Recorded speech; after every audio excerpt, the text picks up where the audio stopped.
Hashem na'aseh v'natzliach, shiur Torah, b'ruchim habayim. We're back here to start a new week. Unlike our traditional way where we do the series of the Jewish Hashkafa today, tonight we'll do a little bit of Hashkafa, but regarding Pesach specifically, or Yomtov. We'll go over a few halachot, but mainly it's going to be more of the Hashkafa and Musar regarding what is happiness really, according to the Torah.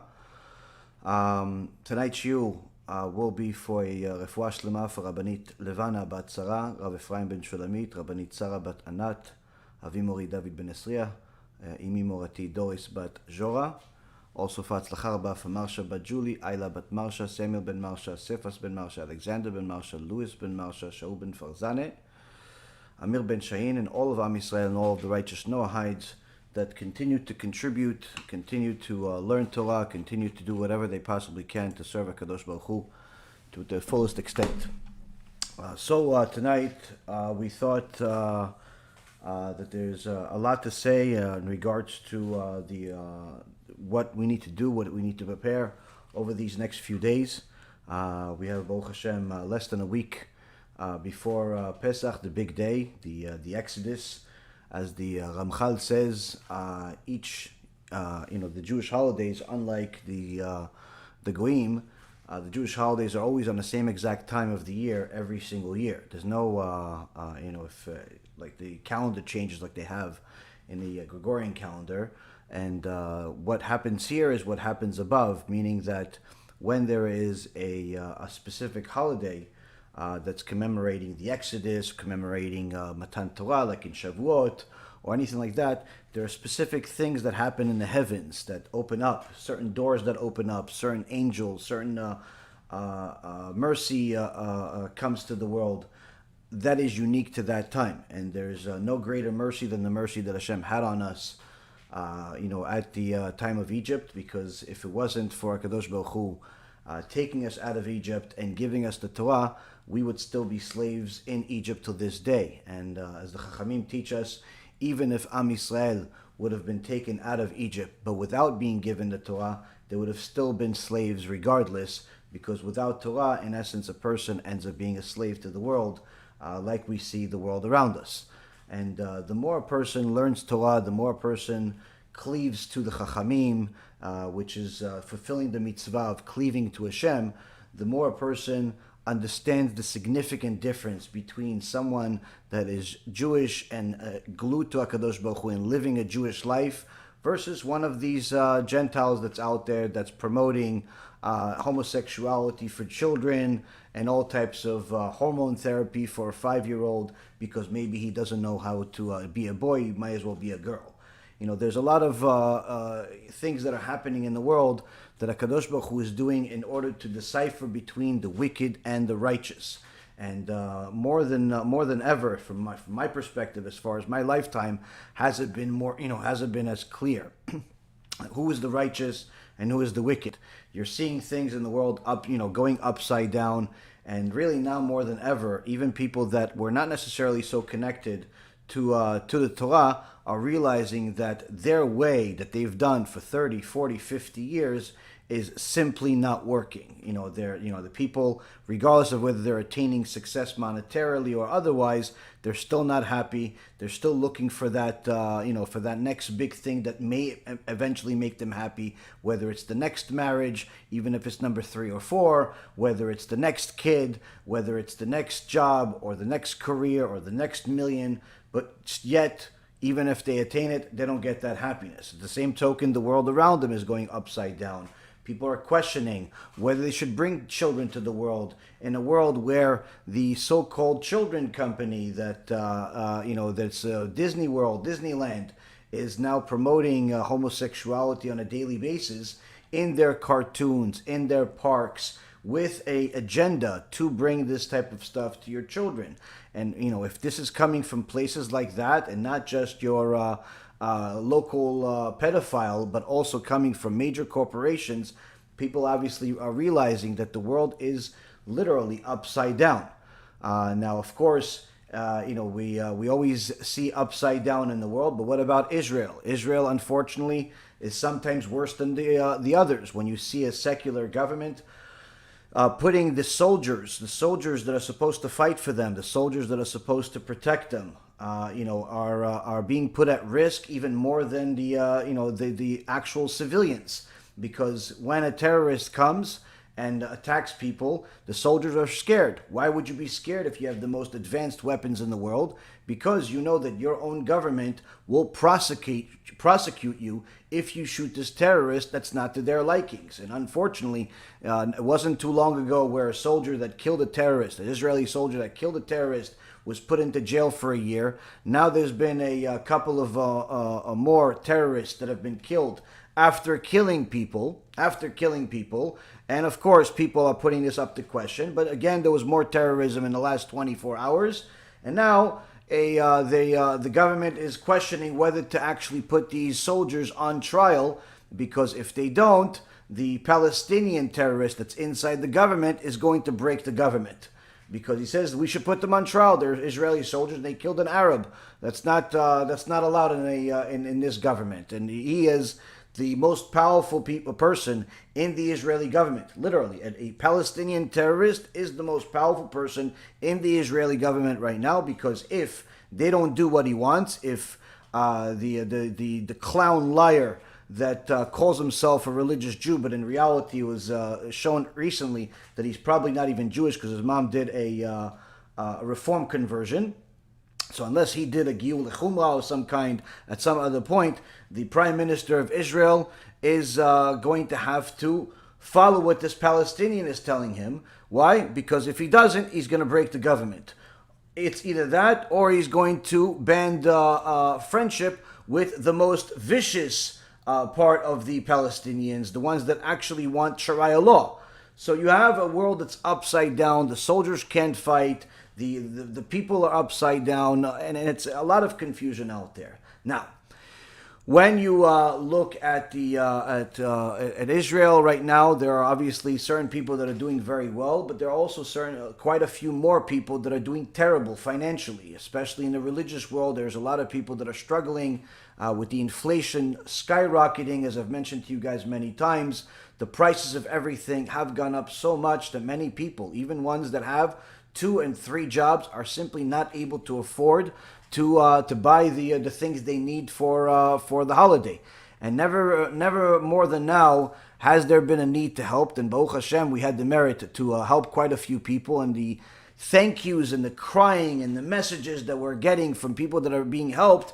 Really, on one hand, it's nice to hear it, but on the other hand, it makes me very sad that we don't have a whole lot more, 1,000 times more, to help everybody that can be helped, everybody that needs to be helped. And the question is that really our obligation? Well, if we look at the Western society, I saw there was quite a few people are struggling. There's no question about it. There's a lot of people that are struggling, but nowhere near the percentages as what we have in Israel. And really the difference between struggling in Israel and struggling in America or in the UK are worlds apart.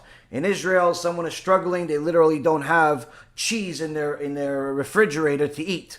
In America, somebody is struggling, many times that means that they don't have meat, but perhaps they have everything else. So the struggle is very different. In Israel, they're struggling even though they're living in a house that's a little bit bigger than my office. In America, they're struggling because they jumped into a house that's a little bigger than what they need, and it's 4 or 5 bedrooms, even though they really only need 2, but they like big houses, so they figured they might as well buy $1 million house, and now they're struggling to pay the mortgage. So the struggle is perhaps very different in many cases.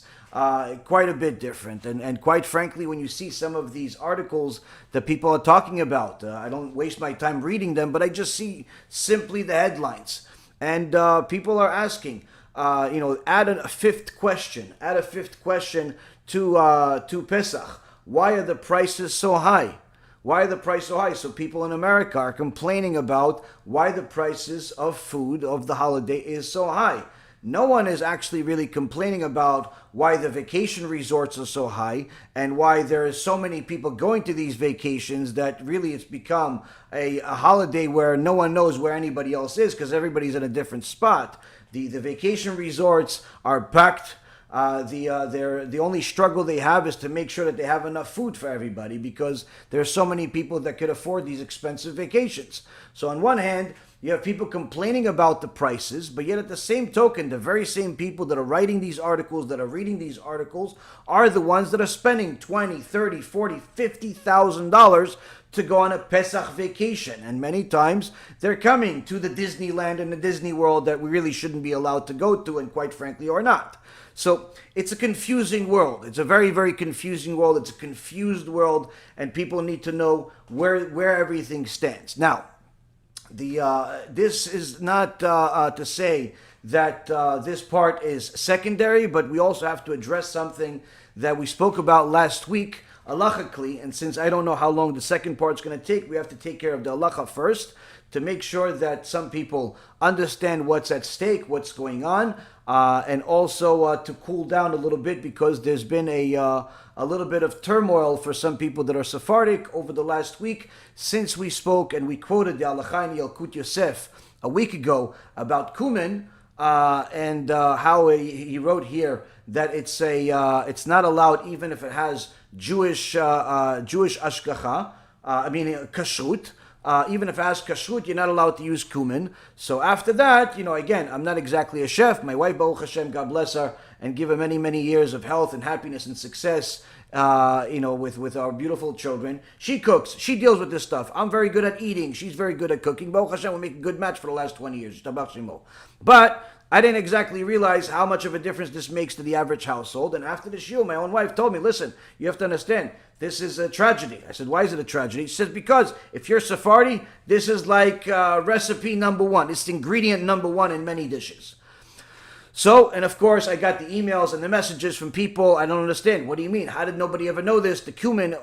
I just quoted what the halacha says. I thought it was unusual that this statement was made, but I didn't exactly realize how much turmoil it would make. So, Baruch Hashem, b'darkeinu b'kodesh, and our ways of kedusha, we had to verify everything, and we've identified the problem. The problem is, HaKadosh Baruch Hu told Adam and Chava to do certain things, but he told Adam first, and Adam was supposed to transmit the information to Chava. Okay, he told Adam first, and Adam was supposed to tell Chava. Adam did what he could, wasn't exactly a perfect job. Chava made it even worse. She added some words, and now we're in trouble. We're still in this world. So sometimes there's a little bit of loss in translation. And this is part of what actually transpired here. Part of what transpired here, I think it's the biggest part, but nonetheless, kaf zchut to the Sofrim, to the Chachamim that are behind the translation and everything. These are Talmidei Chachamim. They're not just people that translate things. These are also Talmidei Chachamim that know what they're doing, and sometimes there are certain things that perhaps we may misread, and we always have to correct ourselves. So here we go. We saw what the halacha is in Yalkut Yosef, in Siman 447, regarding foods that contain chametz. Okay, this Yalkut Yosef was it's both in Hebrew and in English. Many times I read the English, sometimes I read the Hebrew, depending. Sometimes I read both, because sometimes I do find certain translations were a little looser than others. Certain translations are more precise. Certain times I actually need the Hebrew to help me with the English. There are certain words that in my mind, I only know them in Hebrew, and there are certain words that I know only in English. I don't know why my brain works this way, but that's why, Baruch Hashem, usually if I have any books, I typically like to have both Hebrew and English, because typically I like to read both and cross-reference both.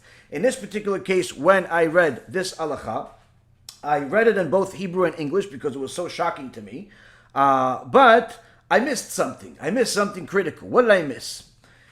The Yalkut Yosef, Rabbi Yitzchak Yosef, which also, of course, with the help of his father initially, and then he obviously completed the whole Yalkut Yosef. It's a series of books that's a must in every Sephardic household, and quite frankly, every Talmid Chacham that's even not Sephardic should have this series.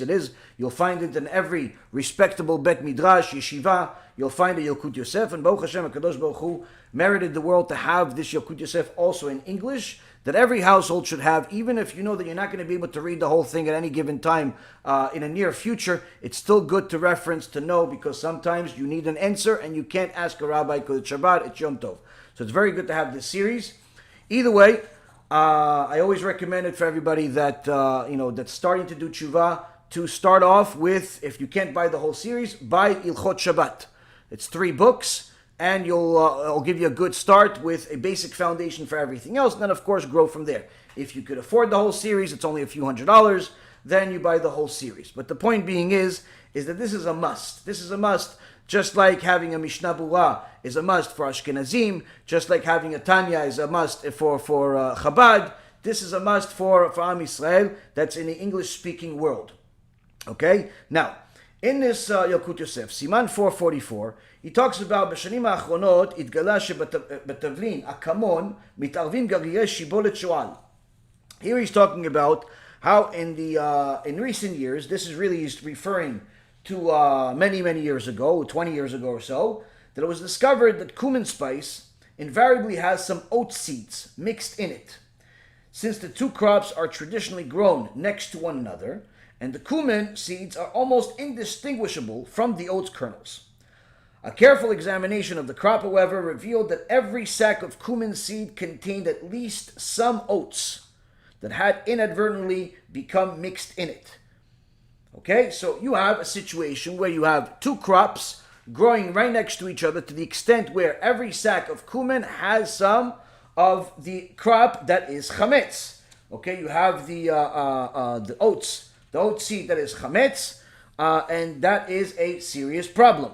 Okay, now there has been machloket on it over the years by 2 Rishonei LeZion. Okay, you have Arav Eliyahu Bakshi Doron, okay, where he brings that despite that this cumin could be used for Pesach, despite the fact that there could be oats in it, because it becomes nullified, since the oats are a minority. There's obviously significantly more than 60 times more cumin in the sack than there is the oats, and therefore it is subject to nullification. He was the Rishon LeZion years ago. He was also the Talmid of Rav Ovadia. On the other hand, you have Rav Shlomo Moshe Amar, okay, who was also the Rishon LeZion.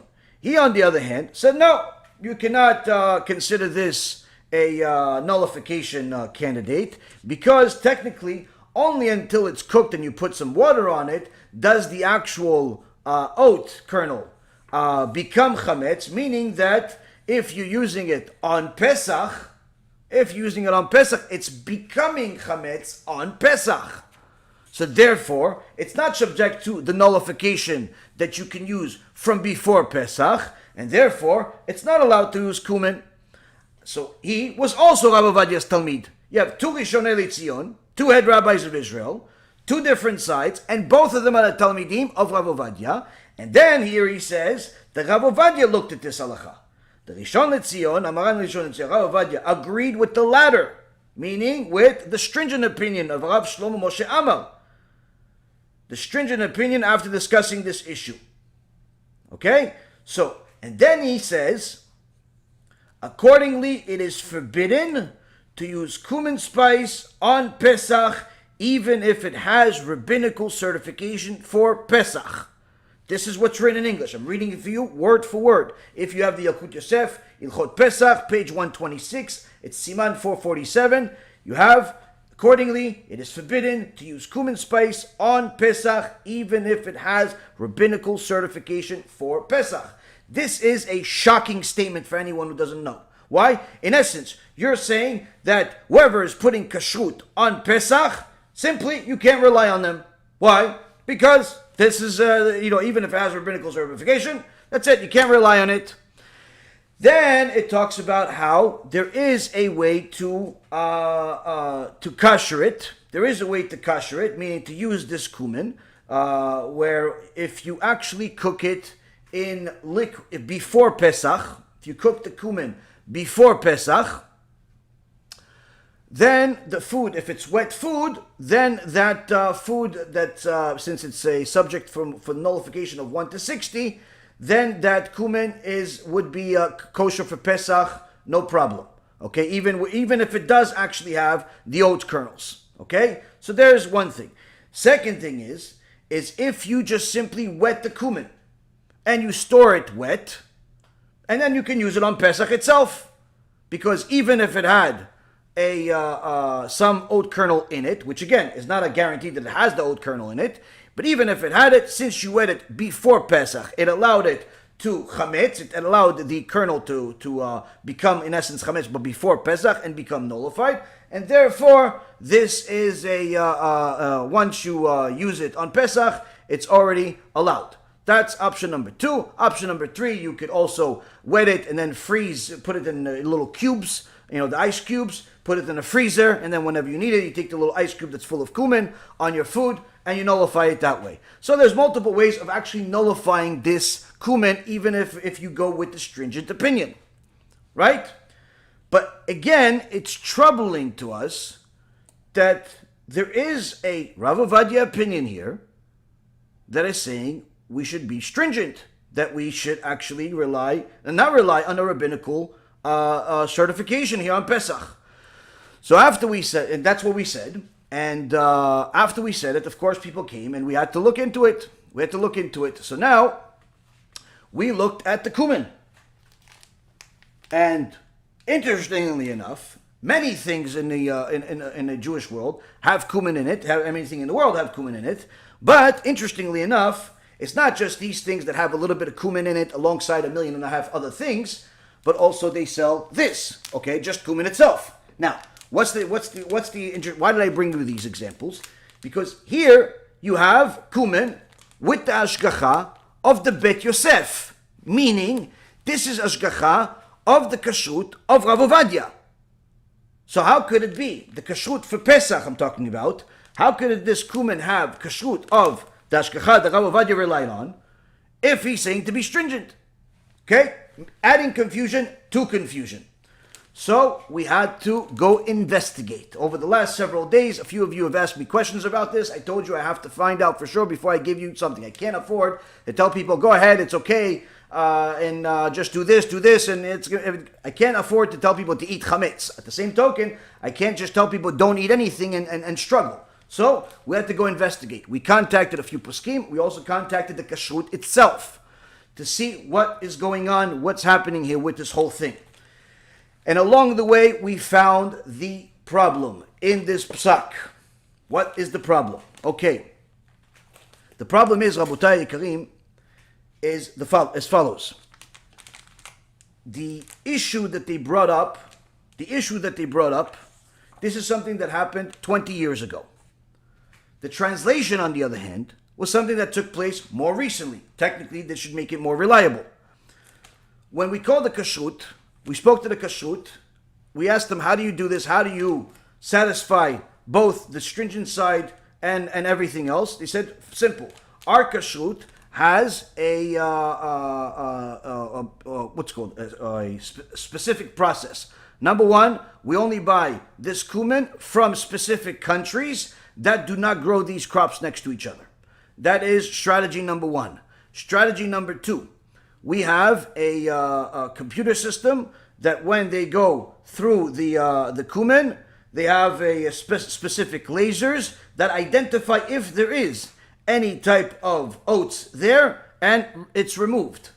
And step number three, just to make sure every psak is satisfied, we make sure we wet it. We wet the cumin already at the manufacturer. We cook it, and then we repack. We dry it, and then we package it. Meaning that by the time you get it in this package, it is 100% kosher for Pesach, before Pesach, after Pesach, during Pesach. You have no problem. You don't have to do anything on your end. But that's only the ashgacha of the Bet Yosef. What about everybody else? What if you bought something from Costco that has kashrut, but it does not have the kashrut of the Bet Yosef? You bought something from your local store. It has kashrut. It has OU. It has, CRC, whatever it has, but it's cumin. What do you do if you have that? Number one, you could either just buy this, or two, you could do something else, which is what I just said before. You could use the cumin to cook before Pesach on wet food, whatever wet food is, whether even salad is considered wet food. Okay, so just to understand.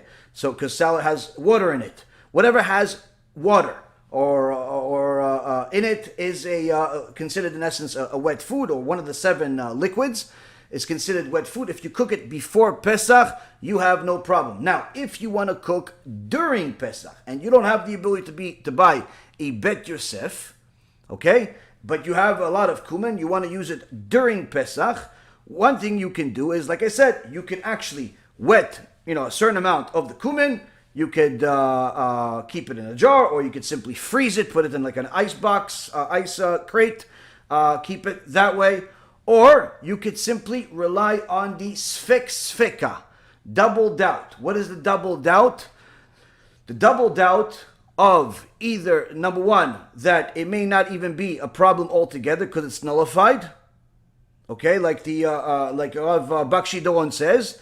And number two, the other safek is the fact it may not even have the oats kernel altogether. And this is 100% halachically correct, meaning you can use your cumin regardless of where you got it from, before the Chag or after the Chag, and not have any problem. If you want to be stringent, either do some of the things I told you just now, or buy the Bet Yosef cumin.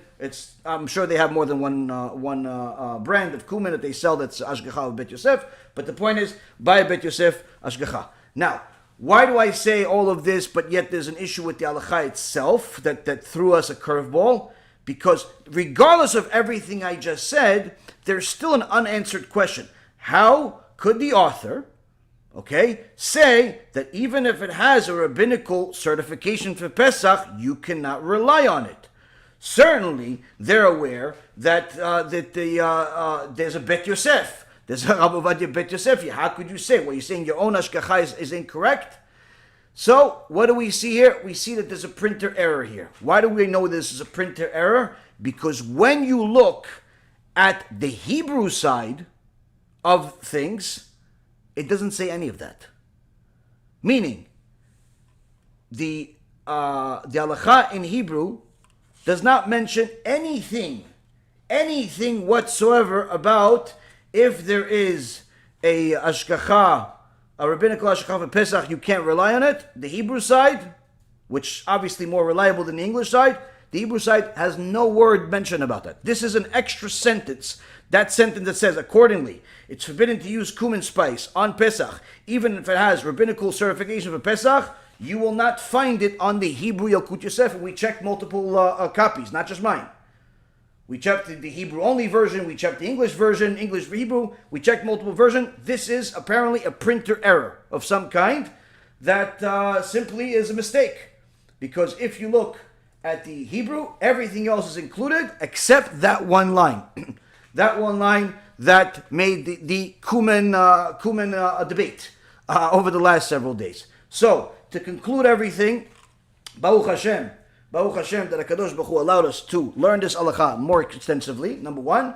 Number two, to clarify the issue and know there is a difference between the ashgacha, the kashrut ashgacha. Not like people think that you just put a stamp on something and it's okay. There is a specific process of ashgacha that's different between one kashrut and another. In this particular case especially, we see that the ashgacha of the Bet Yosef is supervising that the kernels are identified with the laser, they're being cooked ahead of time, wetted ahead of time, and so on and so forth, and also bought from different places. So there is a specific, unique process that takes place in order for the cumin to meet all guidelines, even the most stringent guidelines.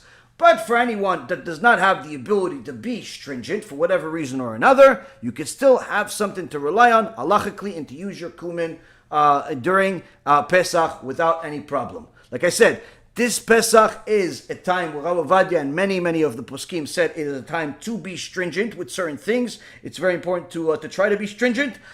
But nonetheless, if a person does not have an ability to do so, or it's going to create many major problems in their house, then they don't need to. It's just, you obviously have to understand that there is a lot of things to do. Some things you can, some things you can't. But ultimately, we have to be happy on the holiday.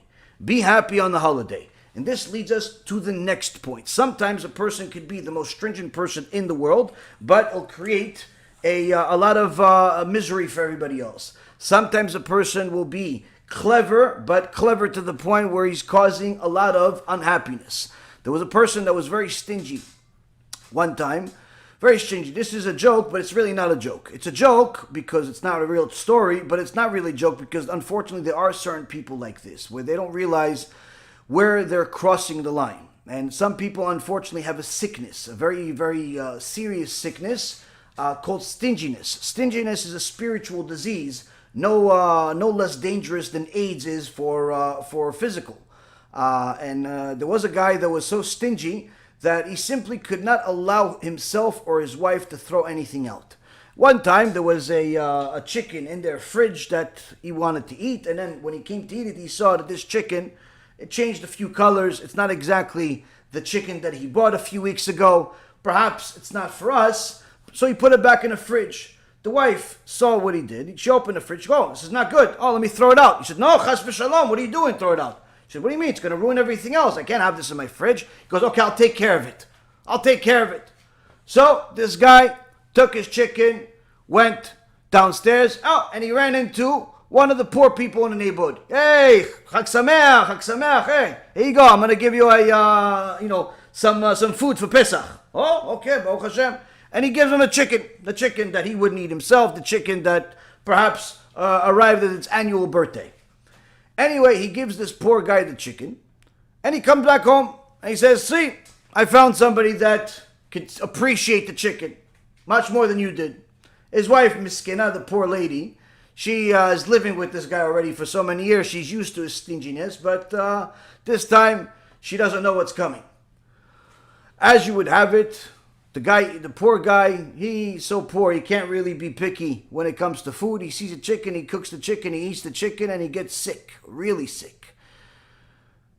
Shortly after eating the chicken, the ambulance has to come. They take the guy to the ambulance. This guy sees, oh, what happened? He sees his friend. Oh, my friend, the poor guy. He's going to the hospital. Yeah, he got, stomach poisoning. The wife is covering her face. Oh, man. And this guy's like, oh, okay, I'm going to come. And he comes to the hospital, and he sees his friend over there. And then he said that they tell him you have to leave. And shortly later, he comes home, and only to find out the next day that he died. The guy died. So, of course, now they want to bury him. So the guy says, oh, I'm going to go to the cemetery. I'm going to, have to pay my respects. After they bury him, and he goes to the shiva of the family and everything, comes back to his wife with a big smile on his face. His wife is about to lose her mind of what happened here over the last few days, and she sees that her husband with a stupid-looking smile on his face. She says to him, why are you smiling? He says, because after all these years of being married to you, I realize that you still haven't learned anything. He says, what? I haven't learned anything? What are you talking about? He says, look, you wanted to throw that chicken out. Look how many mitzvot I was able to do. First off, I gave tzedakah to a poor guy. Then I was able to go visit him as a sick, visit the sick. Rabbi Akiva says, you don't visit the sick, it's like you're killing the person. I went and visited him. Now I was able to go to the funeral, pay the respects of burying him, and on top of it, pay his respects to his family, go to the levaya. Look how many mitzvot I did, and you wanted to throw that chicken away. Unfortunately, Rabotai, as funny and as strange as this joke is, there are certain people that are like this. There are certain people that are spiritually sick and do not even realize it. Truth can punch them in the face multiple times, and they still think it's meant for somebody else. Unfortunately, there is a reality like this. And that's why instead of going through all of the halachot and everything else, we have to go over a few things that perhaps are going to shock us. They're going to shock us because we will realize that we do not know what happiness actually means when it pertains to the holiday.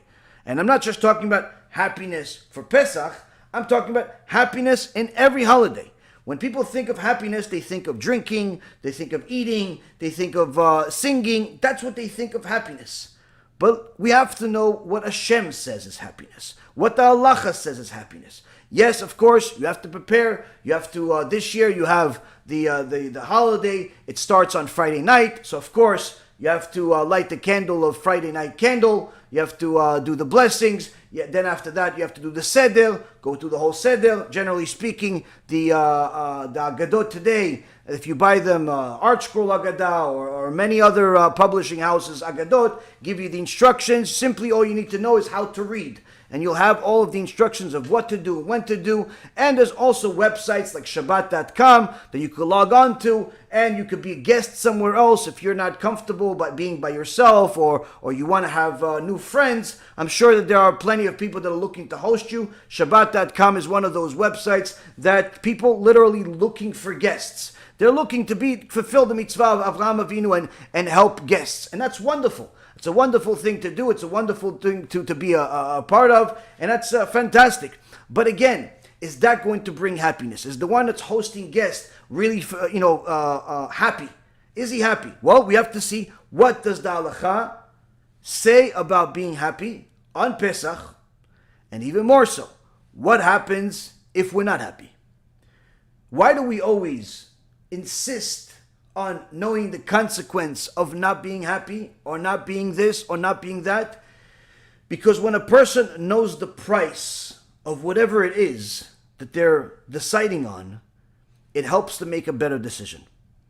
If a person went into a store and just decided to take everything off the shelves because there was no price next to it, and then he showed up at the cash register, and the cash register gives him a price that's astronomically higher than even his net worth is, because every product that he picked was, $10,000, $20,000, $30,000. He thought he was buying it for $3, $4. It ends up being $150,000. Of course, once he realizes the price, he's not going to make that same mistake and put more things on the counter.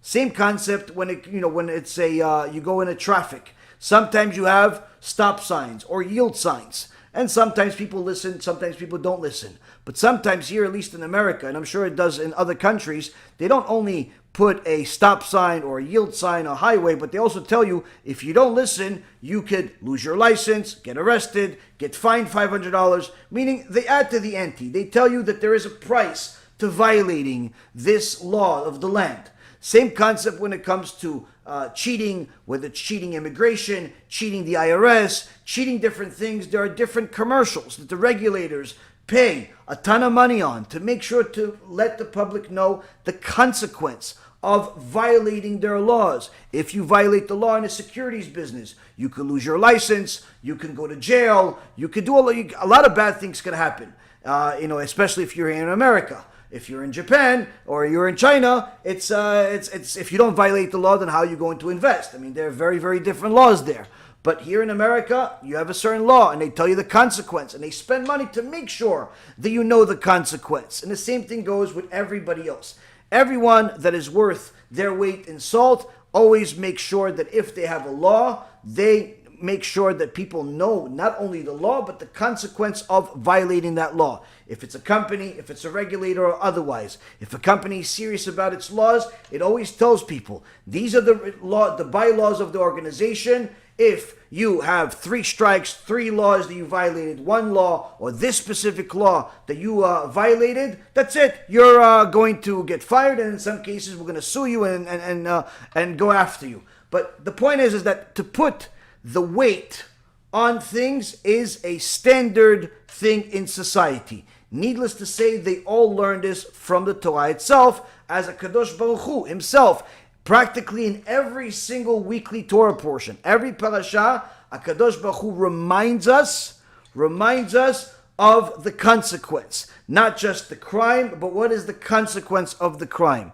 So now when we think of happiness, especially happiness on the holiday, naturally, we do not connect being happy is good and unhappy is punishment. We think happy, like a tzaddik, not happy, okay, so, it's I'll try better next time, or it's not my fault, or that's what we think.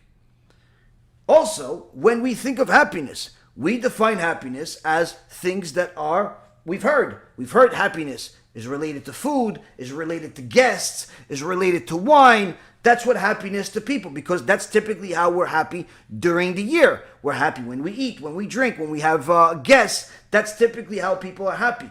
But does God believe in this? Does God actually say this is what happiness is? Surely everyone can mention to you, even if they just started learning Torah in the last couple of weeks. Yeah, didn't the rabbi say one time that happiness in requires a wine and meat? So surely there's no happiness without wine and meat. Yes, you're right, but does that mean that that's what happiness is? That's where we have to go into the halacha. That's where we have to go into the halacha. So, Rabotai, we're going to go on a mission to identify what it actually says. What it actually says, because if we know what it says, then we can do what it says. If we don't know what it says, we're simply living our lives in a risky situation, because there could be something that we don't know that could mean a whole lot for us. A whole lot for us. To give you guys some food for thought while we go through the law, each one of us knows the story of Akedat Yitzchak.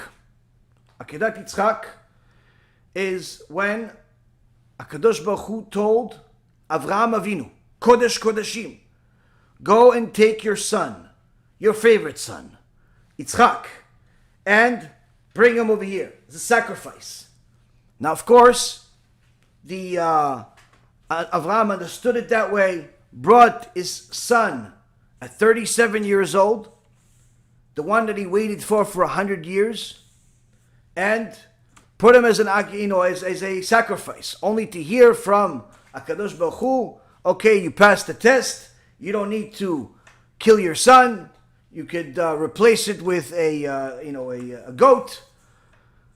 Needless to say, this experience was very, very emotional. And anyone that read some of the midrashim, some of them we read during the high holidays, sees the conversation between Avraham and his son Yitzchak, the whole journey from leaving Ishmael and Eliezer, leaving them, and the whole conversation from the time they left them all the way to the moment where the actual Akedah was about to take place. And the conversation is very moving. The conversation is very, very emotional, where Yitzchak tells his father, after he realizes that he is the one that's the sacrifice, and that the Satan, the Malach HaMavet, is trying to constantly get in their way, making the water higher, trying to drown them, trying to get in their way to make this not happen, because the Satan knew that this is simply the end of him. If we have this Akedat Yitzchak take place, that's it. There's never going to be anybody that could say anything that we can't get mercy for due to this Akedah. So now, the Satan is trying to get in the way. Yitzchak realizes that he is actually the Korban, and then he tells his father, Abba, make sure to tie me like we tie the animals. How? With the arms and the legs behind my back. Behind my back, tied to each other. Why? Because if you just tie my arms only separately and my legs separately, then perhaps stronger than you, I could break through it and I'll hit you last minute because, I don't want to die. So make that you tie me this way. And the Gemara in Masechet Shabbat teaches us, how do we know what the Akedah was? And it said, because Yitzchak said to tie him like the animals, where you are allowed to tie animal on Shabbat only a certain way. You're not allowed to tie the animal this way, because then it's torturing it. But you can't tie 3 legs and still allow it to move. Long story short, Yitzchak Avinu, the son, is telling the father, please Abba, tie me this way. And also, please Abba, make sure that you tell my Ima, tell Sarah, my Ima, tell her that I love her. And because there's not going to be anybody else that's going to be able to console her. That our only son died, that she waited for me for all these years. Please, tell her it's a mitzvah that we're doing and that I love her a lot. And literally, any parent, any human that reads the midrash, the word, starts crying. Literally, the first time I ever read this, I started crying, crying. It's so emotional. And it's unbelievable that Yitzchak Avinu is saying all of this. And of course, throughout this whole time, Avraham is crying hysterical. But they're both doing it. They're both doing and they're moving forward with this. Now, if this is not enough, after the Akedah, after the whole Akedah, Hashem says, don't kill him, replace it with the goat. They come back. Where they, eventually when Avraham gets back home, what does he see? Sarah Imenu died. Shem Yishmael. Why? When she found out that this was what was taking place, because of course the Satan wanted to make sure that he lets her know that her son is about to die. So he came to her as some peasant, telling her, hey, listen, you realize that your husband just took your son to go kill him. You realize this as a sacrifice. She couldn't believe it. She asked one of the giants, one of the Nephilim. She asked him, can you see? Can you see down there? You see an old man? You see with somebody younger? And the giant says, yes, I see. She says, what are they doing? Oh, I don't see exactly, but it looks like he tied the younger one as a sacrifice. And he's about to, it looks like he's about to shecht him. So the giant that had for vision to see this, tells Sarah this. So she, in essence, is living this while this whole thing is happening. Now, once the whole thing breaks up, she doesn't see it because the Satan comes and tells her, oh, by the way, it didn't happen. From the happiness, she got a heart attack and died. So now this whole story, everything that has happened, why did it happen? Why did it happen? What is the connection between this and everything I just said before as far as the halacha of Pesach? Because somebody asked me the other day in the Stump the Rabbi, is Avraham, Yitzchak, and Yaakov going to come on Pesach like we have on Sukkot? Are they going to come? Do we have somebody, maybe Moshe Rabbeinu is coming to my house on Pesach, something like that? So perhaps maybe this is the connection. BeEzrat HaShem. We go and we dive in. We dive into the Shulchan Aruch. Shulchan Aruch in the Ilchot Chol HaMoed. Ilchot Chol HaMoed, Siman Taf Kuf Lamed. In the Ilchot Chol HaMoed, it's the Or HaChaim in the Shulchan Aruch. In the, Taf Kuf Chaf Tet, in Dinei Simchat Yomtov. This is a section of Ilchot Chol HaMoed, but the specific halacha here is Dinei Simchat Yomtov, which is the laws of the happiness during Yomtov. Meaning, this is what the halacha is as far as what is happiness on Yomtov. So it talks about how a person is supposed to study part of the day, eat and drink and be with his family part of the day. He has to have meat, wine. These are things that make a person happy. But in the middle of the second halacha, where it talks about being happy, it says, Chayav Adam liot sameach v'tov lev b'moed. A person is obligated, referring to a Jew, is obligated to be happy with with true goodness in his heart during the holiday. Uveishto banav, him, his wife, and his children, v'kol hanilvim elav, and anyone that comes to him. Now, v'chayav le'achil lager le'yatom ve'la'almana im she'ar aniyim, and he's obligated to feed the convert, the orphan, and the widow, along with the rest of the poor. Doesn't say you should, it says you have to. Here we see one of the many sources. When it comes to the Kimcha de Pischa, it's not a suggestion or a custom, but rather an obligation on us to do, to feed the poor, to help the destitute before the holiday, in order to fulfill the mitzvah of happiness. And not just during Pesach, but during all of the holidays. But we need elaboration. So we have to go, and we see in the Mishnah Berurah. The Mishnah Berurah paskins the same way. Only difference is that the Mishnah Berurah also brings us the Rambam. Chafetz Chaim brings us the Rambam in his Ilchot Shviat Yomtov.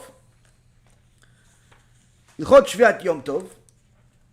in the 6th chapter, Halakha number 18. Now, before we go into Halakha number 18, I want to look at Halakha number 20. Because Halakha number 20 is what all of us know. What's Halakha number 20? When a person eats, drinks, and celebrates on the festival, he should not let himself become overly drawn to drinking wine, mirth, levity, saying whoever indulges in these activities more is increasing his observance of the mitzvah of rejoicing. For drunkenness, profuse mirth, and levity are not rejoicing. They're frivolity and foolishness. And we are not commanded to indulge in frivolity or foolishness, but rather in rejoicing that involves the service of the Creator of all existence. Thus, the book of Deuteronomy, chapter 28, verse 47 states, because you did not serve God, your Lord, with happiness and a glad heart, with an abundance of prosperity. This teaches us that service of God involves joy, and it's impossible to serve God while in the midst of levity, frivolity, and drunkenness. So here we see that this whole notion of drinking the wine for the sake of becoming drunk, and that's going to make us happy during the holiday, is completely wrong. Yes, you should have a little bit of wine, and during Pesach, there's 4 glasses of wine, but don't drink them like a drunk. You have to drink them at specific times. And also, anyone that's drinking during the meal itself, you want to have something alcoholic, that's fine, but not to the point of getting drunk, because you still have an obligation to serve God during this Pesach meal, which it means you have to read the Megillah, the Agadah, you have to sing Hallel. You can't do these things if you're a mess. You can't do these things if you're drunk. So, unlike the Goyim that celebrate their holidays where it's pretty much whoever is more drunk is the happiest notion, we do not celebrate holidays this way. Okay, we celebrate holidays where we know that HaKadosh Baruch Hu, our God, the only God that exists, He has a specific recipe for what happiness is. And what is happiness? In the 6th chapter, in the 18th halakha, the 2 preceding the one I just read, it says, when a person eats and drinks in celebration of a holiday, he's obligated to feed converts, orphans, and widows, and others who are destitute and poor. This is word for word verbatim of what's quoted in the Shulchan Aruch. That's where the Shulchan Aruch got it from. Why? Because the Rambam brings the rule from the Torah itself, from the book of Deuteronomy, chapter 16, verse 14, which says, you shall rejoice on your festival, together with your son and your daughter, your male and your female servants, the Levite, the convert, the orphan, and the widow. So the Torah links the happiness one shares with members of one's household with one's generosity in inviting the unfortunate to join in this rejoicing. And then the Rambam continues and says, in contrast, a person who locks the gates of his courtyard and eats and drinks with his children and his wife without feeding the poor and the embittered, meaning people that are struggling, is not indulging in rejoicing associated with the mitzvah, but rather is one that's rejoicing of his gut, meaning a person that does not help the poor, the destitute, the needy, the orphan, the widow, the convert, the ones that don't have, one that doesn't help them, he is not fulfilling the mitzvah of being happy on holiday. Because being happy on a holiday means you care about the rest of the nation enough to make sure that they are happy, because that is what's bringing you happiness, not just eating and drinking. If you're just eating and drinking, and in essence care less about what everybody else is happening in their status, and it could be your brother, your sister, your next door neighbor, part of somebody in your community, literally does not have enough matzah for the whole family, and you're eating your $150 roast, you, my dear friend, are only happy filling your gut. You're not happy for the holiday. You're not fulfilling the mitzvah. And that's a problem. Why is it a problem? In regards with such a person, listen to this. This is halacha. Halacha. This is not some type of a ashkafa or ideology. This is actual halacha. What the Rambam is saying in this halacha.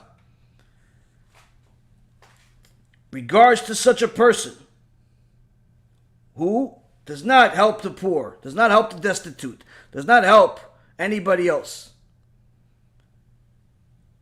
The verse in Hosea chapter 9 verse 4 is applied to him, which says, their sacrifice will be like the bread of mourners. All that partake therefore shall become impure, for they kept their bread for themselves alone. And this happiness is a disgrace for them, says the Rambam, as implied by the prophet in Malachi, chapter 2, verse 3, where Kadosh Baruch Hu himself says on such people, I will spread dung on your faces, the dung of your festival celebration. Kadosh Baruch Hu himself puts a halacha in the minds of Am Yisrael. The Rambam clarifies it for us and tells us the following. You may think that as long as I have a nice chandelier and a lot of different types of food and $50, $100, $300 matzah or something, and fancy house, new couch, everything is good, you're happy on Pesach? Wrong. Why? Your happiness is supposed to stem from Klal Yisrael's happiness. Those poor, those destitute, those that are within your reach. And today, because of the internet, the reach is endless. The reach is endless. There is campaigns everywhere. There's the BeEzrat HaShem campaign. I'm sure other people are also doing campaigns. There's ways to help the poor locally, internationally. There are plenty of people struggling. A person that cares less about them because he wants to spend and she wants to spend and focus on her own thing, the Rambam says, you have a very serious problem. Why? Because all you're doing is satisfying your belly. Your belly is going to digest this food. Waste is going to come out of your body. And HaKadosh Baruch Hu says, I'm going to take that waste and throw it in your face. If it wasn't written, I wouldn't say it, because it wouldn't be considered appropriate language. But that's what the Rambam says, Ribono Shel Olam. And that's what the prophet says. I will spread the dung on your faces, the dung of your festival celebrations. Hashem Yishmor V'Yatzil. Meaning, from here we understand that the price of being stingy during Pesach is very expensive. But we don't know yet. What does it mean to help? If I just send $30 when I could really afford $30,000, am I fulfilling my mitzvah? If I send $1,000, but I could really afford $30,000, am I still doing okay? If I sent 10,000, but in reality I could afford $1 million, am I fulfilling the mitzvah? Because we have yet to hear an exact amount. Unlike the mitzvah in Purim, where it tells us the machatzit shekel and the mishloach manot and all of that stuff, we have specific amounts. Here, we don't have an amount. We don't have an amount, Rabotai. All we're told so far is that we're supposed to create happiness. Happiness. Kimcha de Pischa is supposed to create happiness in the poor, the destitute, the orphan, the widow, the people that are struggling. There was a time where Rabbi Yisrael Misalant made sure that each year he would make matzah, and regardless of how busy he would always stand by there in the matzah, right next to where they're making the dough. Year after year, all of his students are there, they're making the matzah, and Rabbi Yisrael Misalant, the Gedol Hador, makes sure that he's there at all times. Many times his students asked him, Kvod Rav, you don't need to be here, we'll take care of everything. He said, no, I'll be here. I'll be here. Years passed and he's still there. No one really understood, what is he doing there? I mean, he's older already, he doesn't need to be here. We already know the halachot. And several times the students asked him, Kvod Rav, we'll take care of everything. We tell us whatever stringency you want us. to do, we'll do. No, I have to be here. A year before Rabbi Yisrael Salant left this world, one of his Talmidim told him, Kvod Rav, please, you're already older. It's difficult for you. I promise you, any stringency that you have, any custom you have, anything you have, I will do everything you say. Please, Kvod Rav, don't burden yourself and come again. Let us do it. Rabbi Yisrael Salant says to him, okay, I want you to make sure that you ensure that no one pressures the lady that is making the dough. You mean the lady that's been with us for all these years? Yes. Make sure nobody pressures her. He says, why Kvod Rav? He says, for years she's been with us, and for years she's been a widow. And I wanted to make sure that nobody pressures this widow. All of the other sections where they're making matzah, there's a lot of pressure and everything, that's no problem. But on this widow, don't pressure her even for a second. Let her take her time, whatever she does, good. Why? Because even if you pressure her and you get still kosher matzah, that matzah is going to be full of blood. Blood of the widow that's suffering. So it's a kosher matzah, but it's full of blood. So I wanted to make sure for all these years, our matzah is kosher both spiritually and physically. Here we see Chachamim took special care to make sure that the people that are suffering don't suffer any more than what HaKadosh Baruch Hu already decreed. During this time, people typically give something. The question is everybody giving what they're supposed to be giving? Because we're told, according to the halacha, that we're supposed to give enough to make the destitute, make the struggling people, make the poor, make the orphan, make the convert, the ones that don't have, make them happy. There was a rich man that came to the yeshiva where Rav Tzion Abba Shaul was. And he said, Kvod Rav, I want to do Kimcha de Pesach for all of the Avrichim. The Rav says, no problem, sure. So the guy comes back with a truck, and in the truck he comes out and he gives each one of the Avrichim a box of matzah, a bottle of wine, and $100 in cash. Each Avrich gets it. The guy is gloating, happy. Comes to Rav Tzion Abba Shaul and says, no, Kvod Rav, Kimcha de Pesach or what? Rav Tzion Abba Shaul doesn't acknowledge, doesn't respond.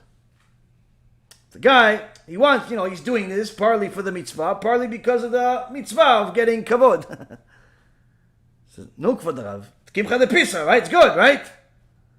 It's good what we did. Each one, look, they got matzah, a whole box of matzah, a wine, and $100 for the Rav. I made sure they had some money in their pocket. It's good, right, Kvod Rav? He's insisting, he's pushing. He wants the rabbi to give him kavod.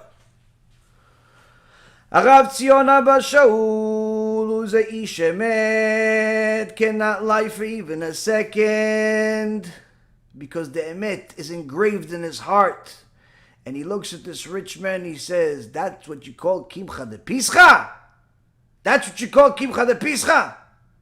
Maybe it's a mitzvah, you're doing some kindness, some tzedakah, but Kimcha de Pesach, you're calling this? Kimcha de Pesach has an obligation to make people happy. How are they going to be happy with one box of matzah? The guy, each one of them has 6, 7, 8, 9, 10 kids. That box of matzah may be enough for him alone. You call Kimcha de Pesach one bottle of wine? What about the rest of the family? What are they going to drink? Water? What are they going to drink with the one bottle of wine? Each time you take a drink, you have 4 cups, it's a 3 ounces minimum. That means that an average person has to drink 12 ounces in a seder. 12 ounces in one seder, and if he's the father, which is one of these avrechim, he has to drink minimum 15 ounces. Minimum. That's already, an average bottle is 24 ounces, meaning that the bottle is barely enough for him. It's not enough for 2 people. You think he's going to be happy with the bottle? What do you think now? What are you going to do with the $100? Maybe he's going to be able to afford another bottle of wine and some more matzah. That's it. You want to say it's tzedakah, it's going to be good for you and some, okay, no problem. But don't say it's Kimcha de Pesach, that you're fulfilling mitzvah of making the poor tzaddikim over here that are learning Torah day and night happy. Let's not exaggerate. People fool themselves, thinking that if I give 30, 50, 100, 200, when I could afford 10, 20, 30, 50 times more, 100 times more, I'm doing good. Unfortunately, Rabotai, it's not the case. It's not the case. The obligation that we have during this Hag and during all Chagim is to make sure that Kol Israel, Aravim Zeh Lazeh, all of us, are responsible for each other. One of the greatest things that I see being involved with so many people in so many different ways is how many people are getting closer to HaKadosh Baruch Hu. But another thing that I see that's beautiful is how many people want to become Jewish. How many people love being Jewish. But yet, we have certain people that don't actually know what it means to be Jewish. On both ends. Some people think that being Jewish, it means that you wear certain clothes and you celebrate certain holidays, and that means being Jewish. Some people think that if you tell everybody that's doing the wrong thing that they're doing the wrong thing, that means being Jewish. Really, the most important thing about being Jewish is to care about everybody else.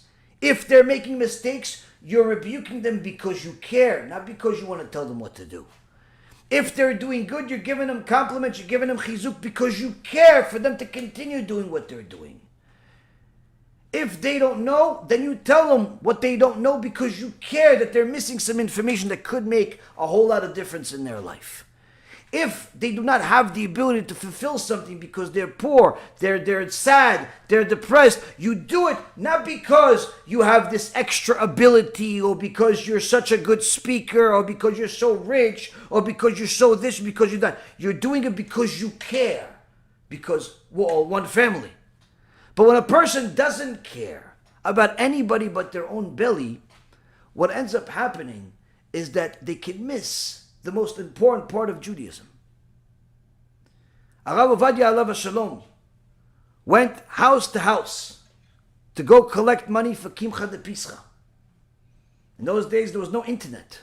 In those days, you had to go house to house collecting money to help the poor people, even if you yourself were poor. Rav Ovadia was already known, recognized, but yet made sure to fulfill the mitzvah of going to ask people to help their brothers. And he went to one rich guy. And this rich guy was one of these rich people that's like the snake. The snake who is so stingy that he refuses to eat sand. What's the sand? The Tsar Khadosh says that Rabbi Eliezer ben Rabbi Shimon asks his father, Rabbi Shimon Bar Yochai, Abba, how come the snake, since he's already cursed, that everything is going to taste like dust to him, why doesn't he just eat dust? Why is he chasing after the rat? He's chasing after the lizard. He's chasing after all of these animals. Why? If it's a rat, if it's a cat, if it's a dog, if it's a mouse, if it all tastes like dust, why don't he just eat the dust? Rabbi Shimon Bar Yochai, Kodesh Kodeshim, says to his son, that's because that snake, he's the richest, but he's also the stingiest. And he's so stingy that he refuses to eat the dust because he's scared he's not going to have enough dust. So he'd rather go eat somebody else's food because the cat eats the mouse, so he eats the cat's food. The eagles eat the rabbit, so he eats the eagle's food. He eats everybody else's food. He doesn't want to eat his own food. He's scared to run out of sand. Some people are so sick, they have so much, but they're scared they're going to run out. Little do they know that there are people that literally would say Hallel if they had even 1% of 1% of what they have. Rav Ovadia went to this rich guy and told him, Kimcha de Pesach, please help. There's poor people here. He says, Kvod Harav, I respect you, but I also respect whoever works. These people want food, let them go to work. I work for my money. Didn't grow on trees. not giving. Rav Ovadia pleaded with him, please, you have more than enough. Just help a little bit. Just you have the ability to help people. Kvod Rav, thank you, but no thank you. Of course, Rav Ovadia was very saddened by this Jew that cared less about anybody but his own belly. And he went on his way. The next day, Shachrit, the same Jew, the same rich Jew, walks into the synagogue of Rav Ovadia looking disheveled, like he hasn't slept in weeks. Looking for Rav Ovadia, waiting for the right moment, and says to the Rav, for the Rav, please, take away the curse. Rav Ovadia says, what curse? I didn't curse you. No, Kvod Rav, you cursed me. Please, you cursed me because I didn't give, so please, take off the curse. Rav Ovadia says, I didn't curse you. What are you talking about? He says, Rabbi, listen. I made sure to prepare my house to have a very elaborate Leila Seder. I made sure the house was pristine. I made sure I had the most elaborate food, the best meat, the best chicken, the best this, the best that, everything splendid, everything beautiful, brand new dishes, brand new everything, golden utensils. And we had everything prepared ahead of time. And I made sure that it's beautiful because my kids, they come and they're not exactly so connected to the Torah. So I figured let's make the holiday beautiful for them and they'll like the Torah. So they didn't want to go with me to synagogue. And I went to synagogue by myself. And when I came home, instead of finding my sons, perhaps they're praying at home a little bit or at least respecting the house, that's a holiday house, I see my two sons playing cards. And I got angry with this. I told them, no, come on, guys, playing cards right now. Chag. Yalla, finish, let's go, let's eat. Abba, wait. What do you mean wait? We're in the middle of a game, wait till we finish. Now I was already angry to see them playing. Instead of coming to synagogue, they're playing cards. Now they had the chutzpah to tell me, wait. I got so upset. I came over to them. I took whatever they had and I flipped the table over there. All of their cards.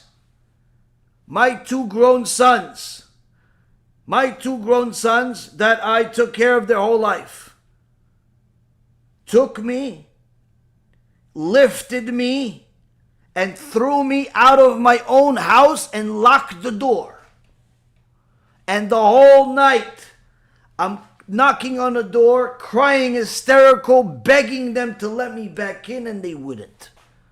I've been outside of my house the whole night, and I realize it's because, Rabbi, you cursed me. Rav Ovadia says to him, I did not curse you. What I told you is, HaKadosh Baruch Hu says, if you make mine happy, I will make yours happy. You chose not to make HaKadosh Baruch Hu's children happy, so of course you're not going to have happy either. It's not a curse. It's a promise from Hashem. It's a promise from Hashem. Now, Rabotai, we have the Zohar Kadosh. The Zohar Kadosh is going to elaborate one of the scariest things that an average person simply will not realize could even be a reality when they realize this is the perspective of HaKadosh Baruch Hu. The Zohar Kadosh, in the Akdama, the preface of the Zohar, in a Siman Yud, an Akdama Yud, Amud Bet, Patach Rabbi Shimon. Patach Rabbi Shimon means that this is from Rabbi Shimon Bar Yochai himself. Because many of the things are also from other Chachamim that Rabbi Shimon quoted. But here we have Rabbi Shimon himself bringing this. כל מי ששמח באותם המועדים ולא נותן חלק לקדוש ברוך הוא, אותו רע עין, שטן שונא אותו ומקטרג עליו ומסלקו מהעולם. A person that was happy and during the holidays, celebrated during the holidays, without giving his share to HaKadosh Baruch Hu, such a person, the Ra'ain, Satan, hates him and prosecutes against him until he takes him away from the world. What is Ra'ain? Ra'ain is another name for the Satan. It's symbolic of the 400 powers of Tumah the Satan has.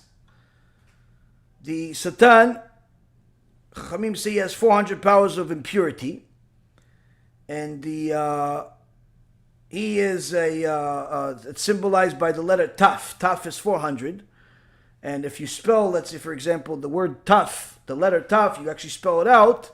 It's Taf Fei, which equals 480. So that's his wife. The 480 is equivalent to the wife of the Satan, the gematria of the wife of the Satan. But the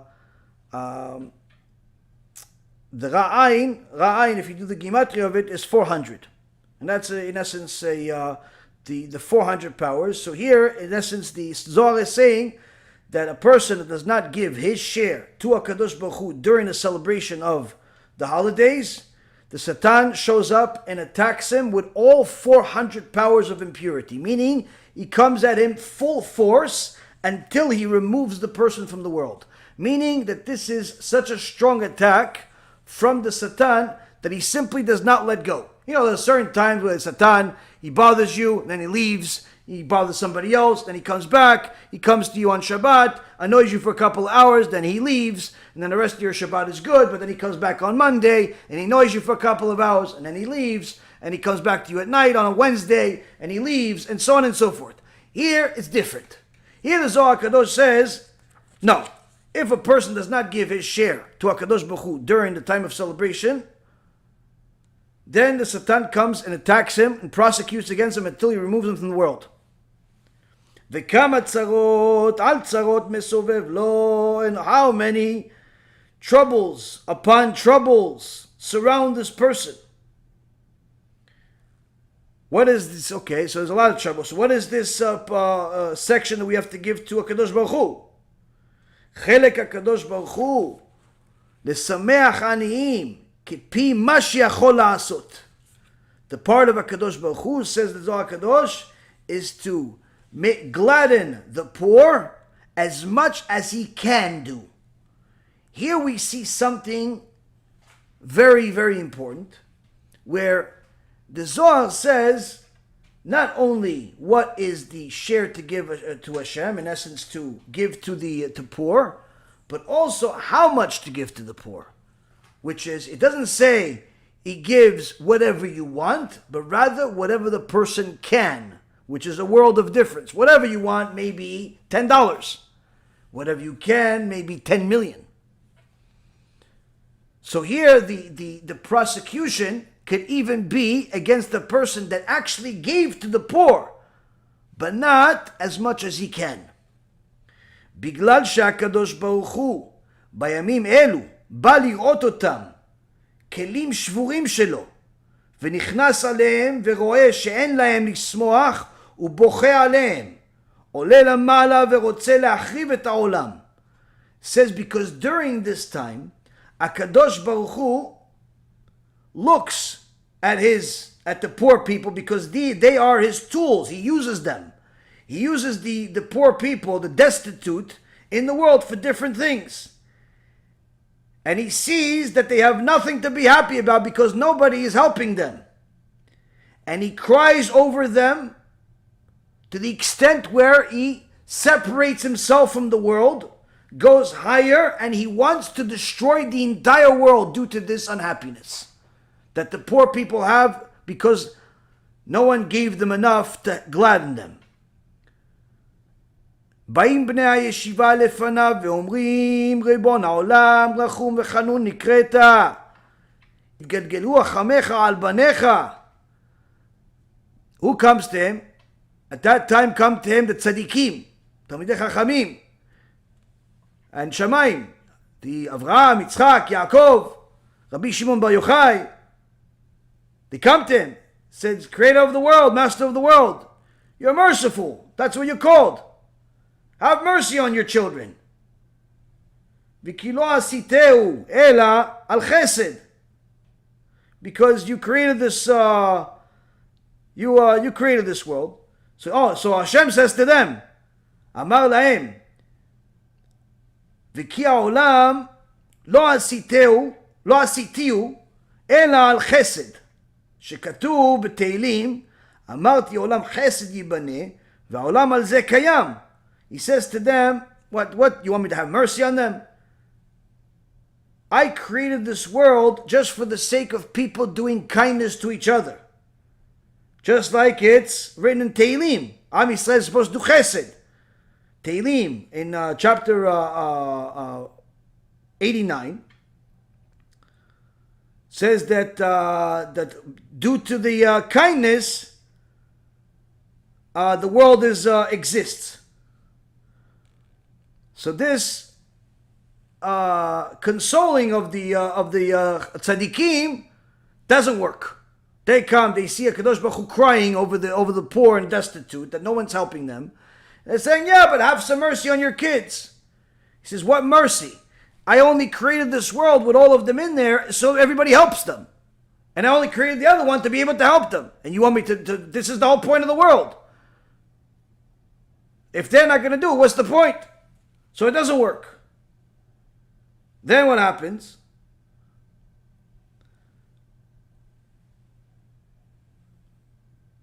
Omrim lefanav malachim ha'elyonim. Then the angels, the higher angels come to him. ריבון העולם, הרי פלוני שאכל ושתה ויכול לעשות חסד עם העניים ולא נתן להם דבר, בא אותו מקטרג ומבקש רשות ורודף אחר אותו איש. So it said, the angels come to him and says, you're right, okay Hashem, you're right. This person that ate and drank during the holiday, and he can do a lot more than what he's doing to help the poor people and do kindness by them, and he didn't do it. Okay, so punish him. Punish him. Why do you have to punish everybody else? Have the prosecutor that came to you with this case, go ahead, deal with him alone. Why everybody? Milanu ba'olam gadol me'Avraham she'asa chesed lekol habriot. Who's great? They're saying who's greater than in the world, in history, than Avraham Avinu, who did kindness to all of the creatures of the world. Sha'asa mishteh ma katuv. So Kadosh Baruch Hu in essence is giving an example. But yeah, but when he did a celebration, what's written? This is in Bereshit. Vayigdal hayeled v'yigamal. Vayas Avraham mishteh gadol bayom hagamal et Yitzchak. So Avraham, it says that when the boy was born and it was time for Vayigmal is Yud Gimel Mal. It's symbolic of the Brit Milah. When Yitzchak was born and he was 8 days old, Avraham had a big celebration. A big celebration that his son is 8 days old and he's going to be the first person in history to do a Brit Milah at 8 days old. So now, of course, there was a bunch of Reshaim out there that thought, nah, it's really not Avraham's son, it's Avimelech, because he kidnapped Sarah for a little bit, and everybody had something stupid to say. So HaKadosh Baruch Hu made many miracles to make sure that everybody knows that this Yitzchak is indeed Avraham and Sarah's son. We changed Yitzchak's face to look exactly like Avraham, and also he miraculously he made Sarah able to breastfeed all of the neighborhood's kids. Not only was everybody that was barren, that wasn't able to have kids, now was able to have kids, and they all had kids at the same time. And Sarah was able to breastfeed all of them. So to celebrate all of this, Avraham Avinu did a big celebration. He did a big celebration. Mishteh gadol v'kara lekol gdolei ador leota seuda. So he called all of the leaders of the generation to come to this festive celebration. And we learned that from in every festive meal, every celebration, the same prosecutor, the Yetzirah, the Satan, goes and looks for excuses to prosecute.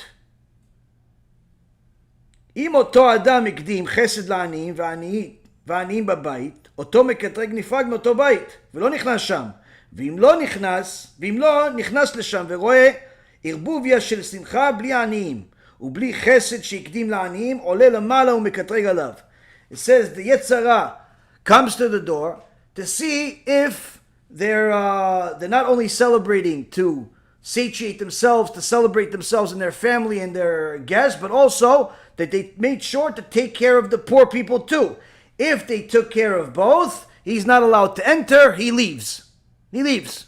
Yetzirah is not allowed to enter a place where the person takes care of the poor and the rich alike, meaning himself and others, but especially the poor.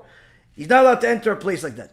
But if he sees that this person is not taking care of the poor, he enters the place. And he looks for different things to prosecute against them, to bring up the Shemaim, to cause problems. כיוון שהזמין אברהם את גדולי הדור, ירד המקטרג ועמד על פתח כמו עני. So because Avraham invited all of the the leaders of the generation to a celebration, so all the Satan came and was dressed up as a poor person. ולא היה מי שישגיח בו, and nobody was able to pay attention to him. Why? Avraham היה משמש את אותם המלכים והגדולים.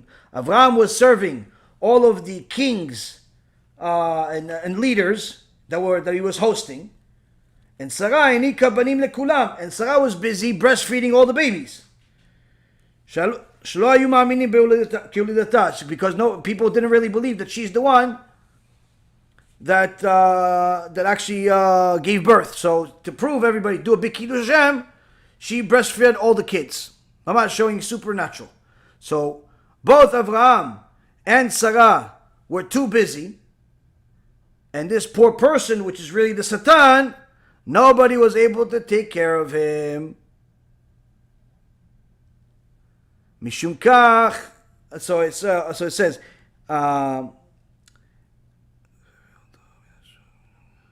משום כך, הביאו את בניהם עמם ונטלה אותם שרה. Okay, so she breastfed all the kids, and then it says,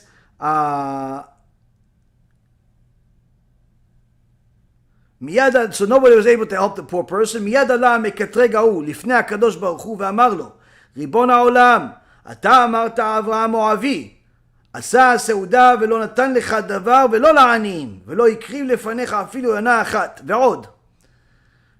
The Yetzirah, that nobody was able helping him, he was the poor person, nobody helped, went up to Shemaim and says to Hashem, you are the creator of the world, and you say that Avraham is your lover, but he just had a celebratory feast, and he did not give anything to you during this meal, and not to the poor. And he did not even bring a korban, even a dove, for your sake. Nothing. And then, ועוד, אמרה שרה שצחקה בה. So it says, and also remember that Sarah didn't even believe that she was going to be able to have a baby. אמר לו הקדוש ברוך הוא, מי בעולם כאברהם? הקדוש ברוך הוא tried defending Avraham. Who else in the world is like Avraham? ולא זז משם עד שבלבל כל אותה שמחה, וציווה הקדוש ברוך הוא להקריב את יצחק קורבן, ונגזר על שרה שתמות על צער בנה. כל אותו הצער גרם שלא נתן דבר לעניים. So then, conclusion, the scary conclusion, the Yetzirah brought the case, and HaKadosh Baruch Hu did not have enough to defend it, meaning that he had enough to defend to keep him alive, but not without severe damage. What's the damage? HaKadosh Baruch Hu, at that moment, when decreed that that celebration went, upside down.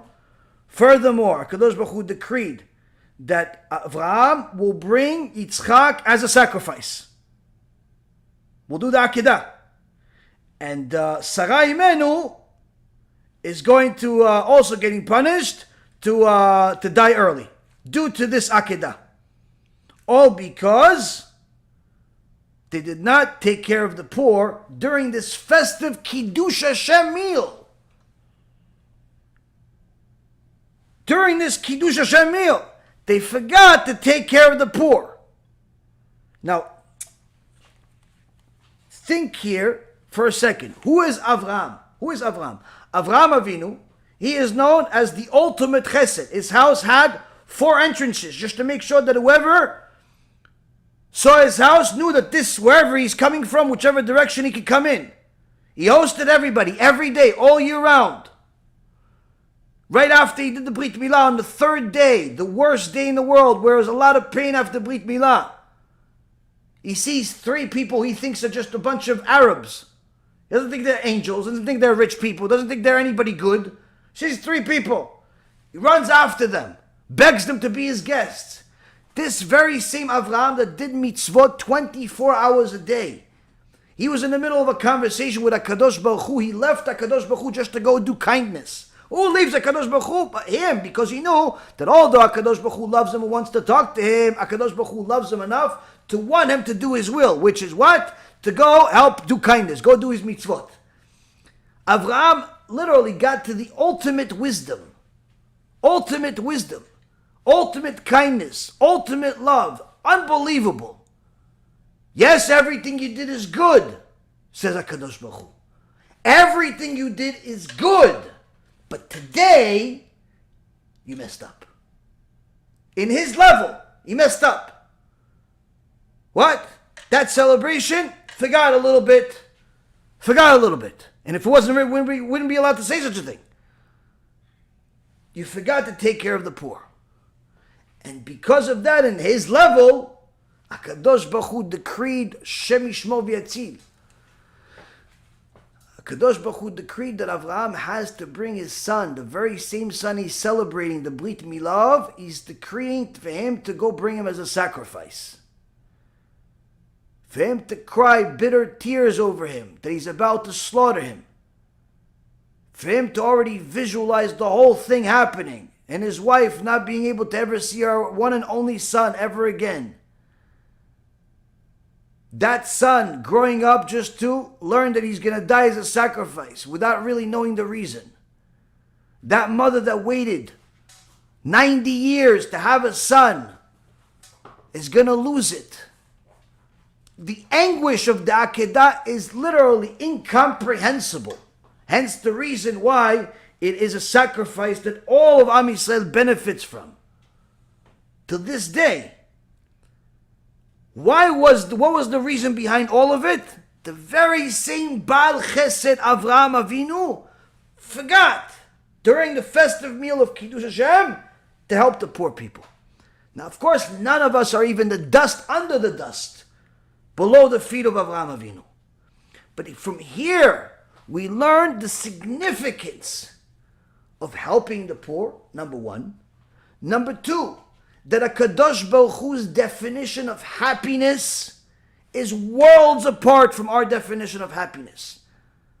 While we may think that happiness is filling up our bellies to get bigger and bigger by the second, to get the best wine, to get the best food, to have the biggest table and the nicest chandelier and the nicest plate, HaKadosh Baruch Hu's definition of happiness during the festive days, during any festivity, is to help Am Yisrael, to help the destitute, to give what he gave us, to give a part of it to him. What's to him? To his tools. What's his tools? The poor, the destitute, the orphan, the widow, the convert, the people that do not have. The people that do not have, that's his tools in the world. When we only think of our meal, our good, and we're going to spend $4,000, $5,000, $10,000 on our meal, or $20,000, $30,000, $40,000, $50,000 on some vacation, but our Kimcha de Pischa, donation is $100 or $500, and you see how disproportionate it is. HaKadosh Baruch Hu says you have a problem. Why do you have a problem? Because I said give to me. But he didn't say give to me $30. He didn't say $500. What did he say? Kepi mashiachol. The Zohar could have easily said kipima debi, which means to give whatever he wants. Give tzedakah, give $1, give $50, give $500, whatever you want. It doesn't say that. It says kipima sheyachol, whatever you can. Now we're not talking about people that lie. We're talking about a Kadosh Baruch Hu that knows exactly what every single one of us can do. And when a person does not do what they can do, but instead does what they want to do, they may have themselves a very difficult problem. Why? Because HaKadosh Baruch Hu says this is the holiday we're supposed to celebrate as a nation. How can you call yourself part of a nation when you don't care about the rest of the nation that's outside of your house? Oh, but I don't know him. You don't know Moshe Rabbeinu. You don't know Rambam. You don't know Rabbi Akiva. What do you mean you don't know? It doesn't make a difference you know you don't know. Kol Israel Aravim Zeh Lazeh. One of the people contacted me, one of the tzaddikim, says, thank you.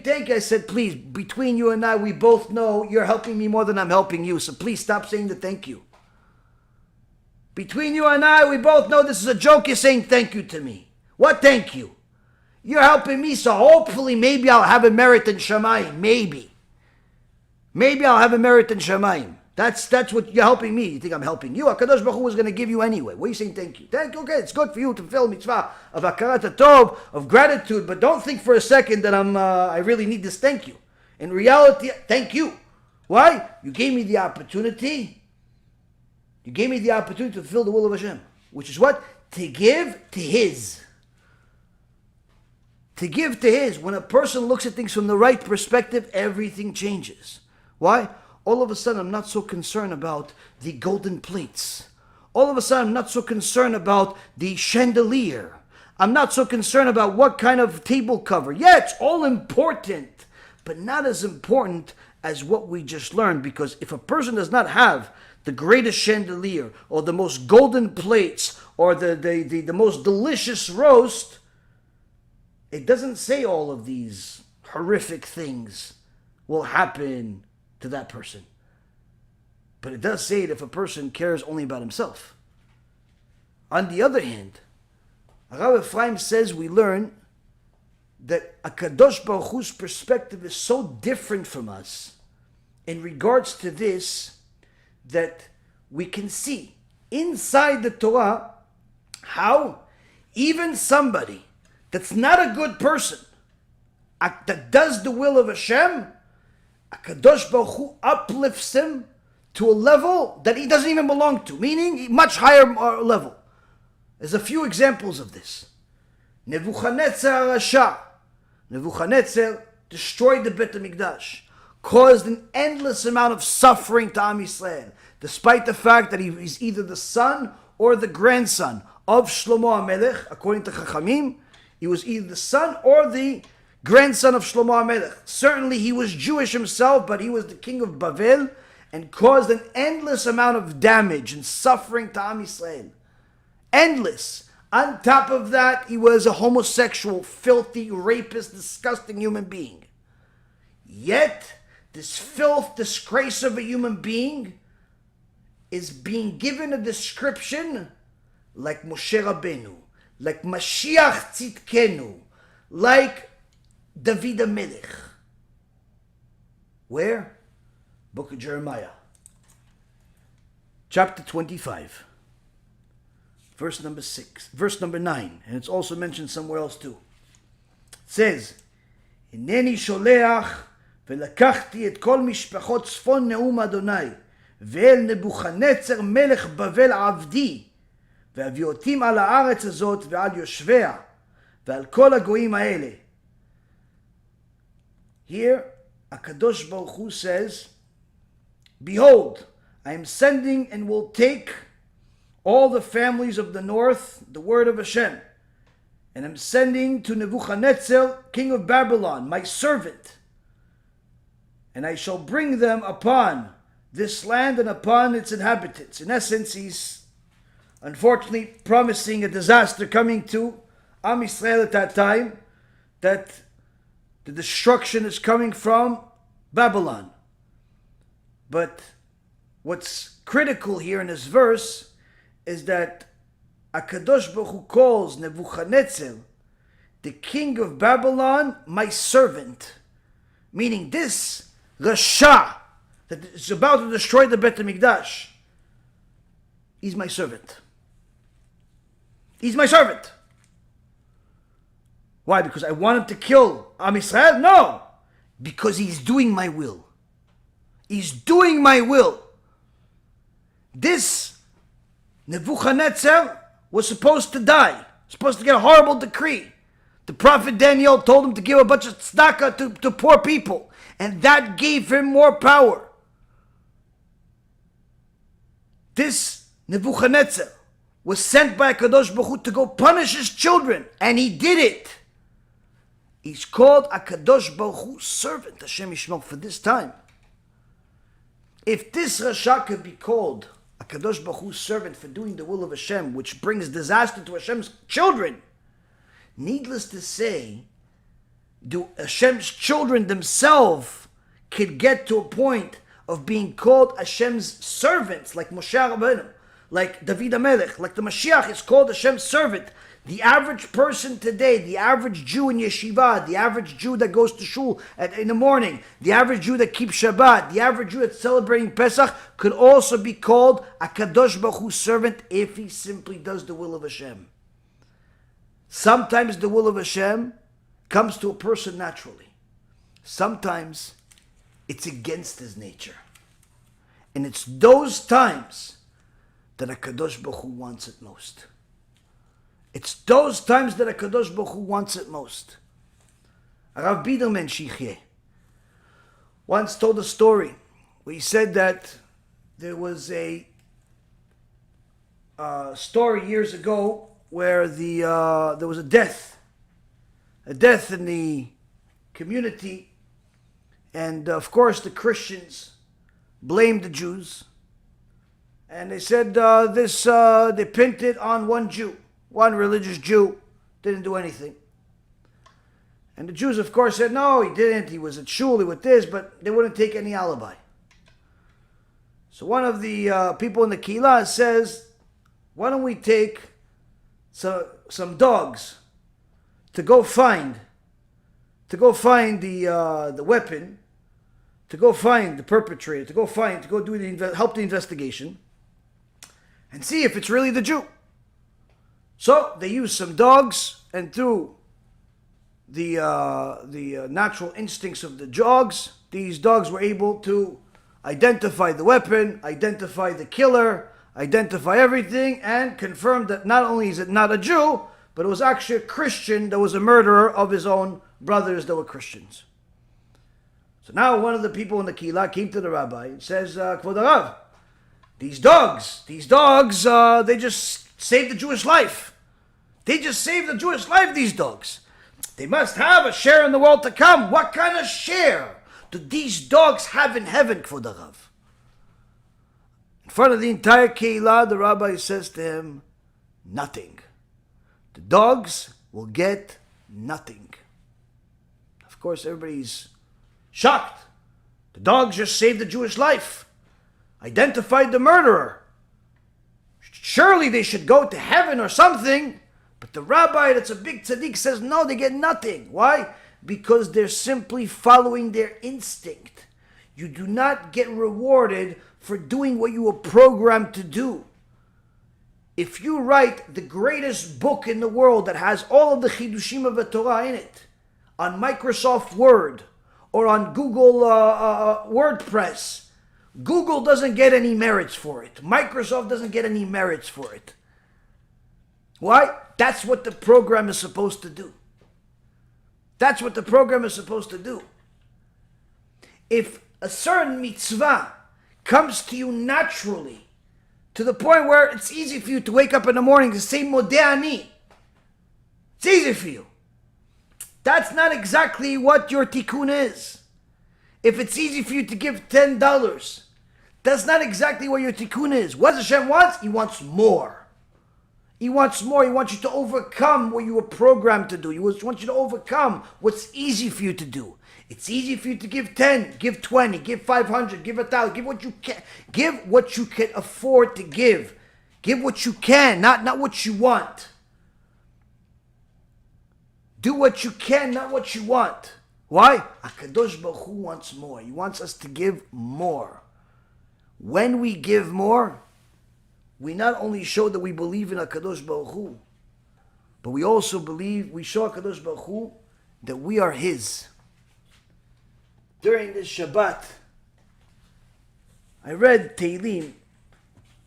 It's part of the prayer. HaKadosh Baruch Hu has chesed on us. And something flew at me. And the Mizmor LeTodah. This is Psalm 100. It's part of Kabbalat Shabbat. And it jumped at me more than ever before. Now, I've read Psalm 100 a few times in my life. But for the first time, I saw something that was a little different. We say to HaKadosh Baruch Hu, Mizmor LeTodah, Psalm of Thanksgiving. Ariu la'Adonai kol haaretz. Call out to Hashem, all of the earth. Ivdu et Adonai besimcha. Serve Hashem joyfully. Bo lefanav birnana. Come before Him in a song. Du ki Adonai hu Elohim. Hu asanu velo anachnu. Know that Hashem, He is God. He made us, and we are His. Now the Tehillim continues a little bit more. Amo v'tzon marito, His nation and the sheep, His pasture. Bo she'arav, come into His gates with betodah chatzerotav b'teilah, with thanksgiving His courts, with praise. Hodu lo baruch hu shemo, thank Him, bless His name. Ki tov Adonai leolam chasdo, for good is Hashem forever, is His kindness. V'ador v'ador emunato. To all generations, it is His faithfulness. Now, this is the end of the Tehillim, but what stood at me, what jumped at me, what's literally been in my mind is He is God that made us, and we are His. Velo anachnu. Velo anachnu. Now, when you look at it, and you pronounce the word lo can mean His, we're His, but lo can mean no, not us. Every single day, a person can read a Mizmor LeTodah. Thank you to Hashem. Every single day, a person has a reason to say thank you to Hashem. This holiday is coming up in a few days. Everybody's stressed out about something. Have we taken the time to think, why are we doing all of this? Are we doing this because lo anachnu, because we're His, and therefore we want to do what He says, what He wants, because what He wants is what I want, even if I don't know, even if I don't understand, even if it doesn't come naturally to me, because I want to be His. That's all I want. I don't want any reward. I don't want any presents. I don't want nothing. I just want to be His. That's it. I want to be used as something that has any significance in the world, that He can use me in any way. If He can use me as something like a picture on the wall, He can use me as something to step on, He can use me as something to help somebody, whatever He can use, I just want to be His. Or maybe lo anachnu, no, not me. I just want to, I want to have the holiday and I'll have a good time, but take it easy. Don't push too much. I'm gonna have my good time and enjoy this world. Whatever makes my belly a little bigger, whatever makes my house a little bigger, everything bigger. For me, lo anachnu. Yeah, those tzaddik. That's for tzaddikim to do all that stuff. That's for tzaddikim. That's not for me. Is it lo anachnu or lo anachnu? Is it, are we His? Or no, not for me? This is one of the things that a person has to think about. If we're preparing for the holiday. Because lo anachnu, because we're his, everything we're doing should be with the greatest glamour in the world, the greatest effort in the world. But for his sake, and his sake alone, I'm going to give because it's his. I'm going to cook because it's his. I'm going to make pretty because it's his. Not to show off to the neighbors and to the guests and to... No! I'm not cleaning so everybody thinks that I have a clean house. I'm not cooking so everybody likes my food. I'm not doing any of this stuff to impress anybody. I'm doing it because of him and him alone. And therefore, my interest, my idea, my anything is inconsequential. If you tell me there are people that are also his and they don't have the ability to celebrate that, I'm the first in line to help them, because if I'm his and they're his, we're part of the same thing. There's no difference between us. But if I'm me and I'm not part of this, lo anachnu, then of course I'll just take care of what fits for me and what's good for me, and let everybody else take care of themselves. Why? Because the Yetzer Hara says to me, no, what, are you going to solve the problems of the world? He's always going to say that. No, what, are you going to learn the whole Torah? He's always going to say that. No, what, are you going to do all this and that? Who are you at the end? You're right, I'm nothing. But I didn't say that I was something. I just said, lo anachnu, I'm his. And if he gave me something that I can do, I'm going to do it. He gave me eyes, I can read. He gave me a mouth, I can speak Torah. He gave me a pocket that has some money in it, I can give. Not because of me or I'm anything, but because I'm his. And that's the only reason. When a person tries to align themselves with that type of thought process, giving, doing the will of HaShem becomes natural. Because lo anachnu. And we want to be lo anachnu. We want to be his. We like to be his. We celebrate being his. Because we know there's nothing better in the world than being his. Be'ezrat Hashem, this too will give us the chizuk that we need to take advantage of the last several days before Pesach, to reprogram our minds and start thinking from that perspective, that we're doing it because we want to be part of him. We want to be his. And therefore, all of these things that typically stress people out, what am I going to wear? How's the food's going to taste? All of these other things, they don't become as important. Why? We're simply happy to do everything we possibly can because we're doing everything we can. And if we're doing everything we can, certainly we're showing that we are his. Thank you for learning with me and rediscovering what's the real purpose of celebrating Pesach and every single Yomtov and BeEzrat Hashem every Shabbat too. Baruch Adonai Leolam, Amen v'Amen. Shalom v'cha, chaverim ikarim. The Pesach is among us. Of course, everyone understands the dire situation in the world.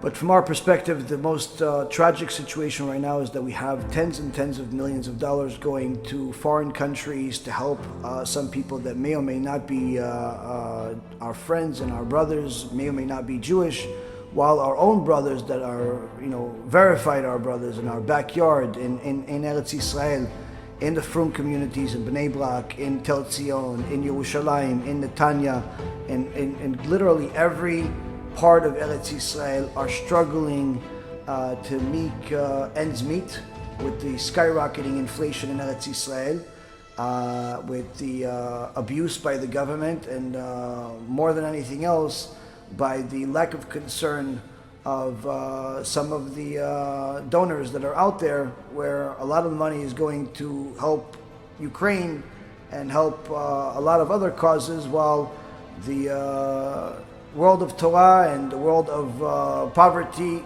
continues to get worse. So we had to take desperate measures in these desperate times, and anyone that saw my shiur saw that we did it just in the last 24 hours. We don't have millions of dollars. We had a few $100,000 in the account, and we simply took almost all of it, and $250,000. We sent it to Rami Levy supermarkets to buy the gift cards. This is the contract with Rami Levy. This is the wire transfer. We had to do 2 wires to save some money from the banks. But the point is that this is enough to feed, probably 8,000 people, 10,000 people, give or take. And we haven't started a campaign. We haven't raised a single dollar. We don't even know if anybody's going to help. All we know is that our brothers don't have money to eat matzah, to buy matzah, to buy the basic needs for Pesach. And some of them work, some of them work and learn. Literally, the struggling is coming from everywhere. So we figured that in order to show HaShem that we love Him, and to show Him that we love His children too, we have to do something that was necessary as part of our love of HaShem, as part of our love of His people. If you want to be partners with us, you're more than welcome to. The campaign is on bhpesach.org. As I said, I already sent the money. If you want to be part of it, you're more than welcome to. If we get more than what we already sent, surely we'll send that too. If we don't get anything, then at least we know that close to 10,000 Jews are going to be able to eat. Either way, you never lose out by doing a mitzvah, and at the very least, we're able to have the merit to do so. We'd love to see you as our partners, as some of you have in the past, and BeEzrat HaShem will continue to help Am Yisrael both spiritually and physically in any way that we can. Baruch Adonai Le'olam, Amen ve'Amen.